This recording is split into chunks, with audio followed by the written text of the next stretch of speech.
ನೂತನ ತಂಗುದಾಣ ಲೋಕಾರ್ಪಣೆ ಮಾಡಿದ ವಿಧಾನ ಪರಿಷತ್ ಸದಸ್ಯರಾದ ಸುಜಾ ಕುಶಾಲಪ್ಪ. ವಿರಾಜಪೇಟೆ ಗೋಣಿಕೊಪ್ಪ ಮುಖ್ಯ ರಸ್ತೆಯ ಬಿಟ್ಟಂಗಾಲ ಶೆಟ್ಟಿಗೇರಿ ಜಂಕ್ಷನ್ನಲ್ಲಿ ಬಸ್ ತಂಗುದಾಣದ ಅವಶ್ಯಕತೆ ಇತ್ತು. ಬಹಳ ಬೇಡಿಕೆಯ ಮೇರೆಗೆ ಸ್ಥಳೀಯ ನಿವಾಸಿಗಳು ಹಾಗೂ ಸಮಾಜ ಸೇವಕರಾದ ಕಂಜಿತಂಡ ಮಂದಣ್ಣ ಅವರು ತಮ್ಮ ಸ್ವಂತ ಇಚ್ಛೆಯಿಂದ ಸಾರ್ವಜನಿಕರಿಗಾಗಿ ಒಂದು ಬಸ್ ನಿಲ್ದಾಣವನ್ನು ನಿರ್ಮಾಣ ಮಾಡಿ ಇಂದು ಲೋಕಾರ್ಪಣೆ ಮಾಡಿದರು. ವಿಧಾನ ಪರಿಷತ್ ಸದಸ್ಯರಾದ ಸುಜಾ ಕುಶಾಲಪ್ಪ ಅವರು ಟೇಪ್ ಕತ್ತರಿಸಿ ಉದ್ಘಾಟನೆ ಮಾಡಿದರು.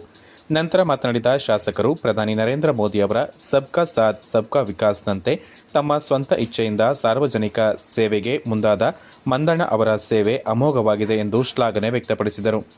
ರಾಜ್ಯದ ಕಾಂಗ್ರೆಸ್ ಪಕ್ಷ ಜನರನ್ನು ಸುಳ್ಳು ಹೇಳಿ ವಂಚಿಸುತ್ತಿದೆ.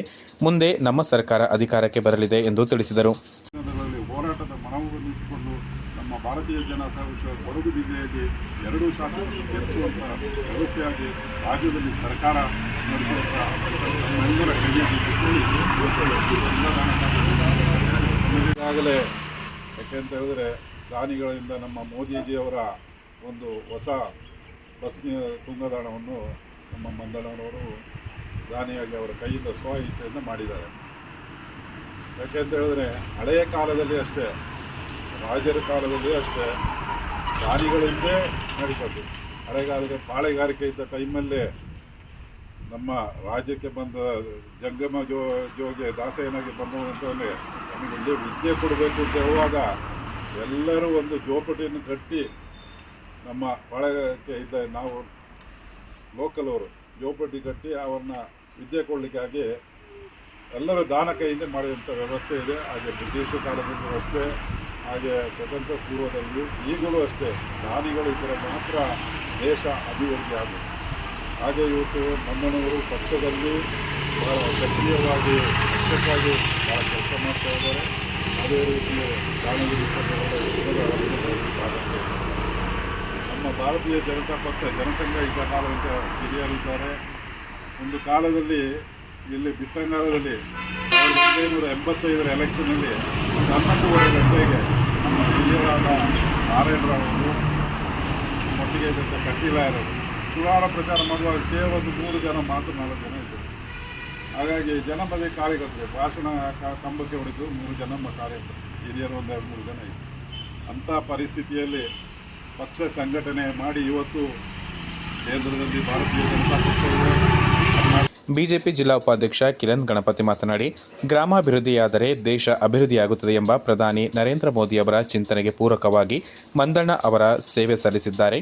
ಇತ್ತೀಚಿನ ದಿನಗಳಲ್ಲಿ ಸಣ್ಣಪುಟ್ಟ ಜಾಗಕ್ಕೆ ಕಿತ್ತಾಟವಾಡುವ ಈ ಸಂದರ್ಭದಲ್ಲಿ ಅವಶ್ಯಕತೆ ಇರುವ ಜಾಗದಲ್ಲಿ ಉತ್ತಮ ತಂಗುದಾಣ ಲೋಕಾರ್ಪಣೆ ಮಾಡಿದ ಮಂದಣ್ಣ ಅವರು ಇತರರಿಗೆ ಮಾದರಿಯಾಗಿದ್ದಾರೆ. ಕೇಂದ್ರ ಸರ್ಕಾರದ ರಾಜ್ಯದ ಸರ್ಕಾರಕ್ಕೆ ಬೇಕಾದ ಅನುದಾನ ಬಿಡುಗಡೆ ಮಾಡಿದರೂ ಕೂಡ ಕಾಂಗ್ರೆಸ್ ಸರ್ಕಾರ ಜನರಿಗೆ ಯಾವುದೇ ಅನುದಾನ ಬರುತ್ತಿಲ್ಲ ಎಂದು ಸುಳ್ಳು ಪ್ರಚಾರ ಮಾಡುವ ಕೆಲಸ ಮಾಡುತ್ತಿದ್ದಾರೆ ಎಂದು ಮಾಹಿತಿ ನೀಡಿದರು.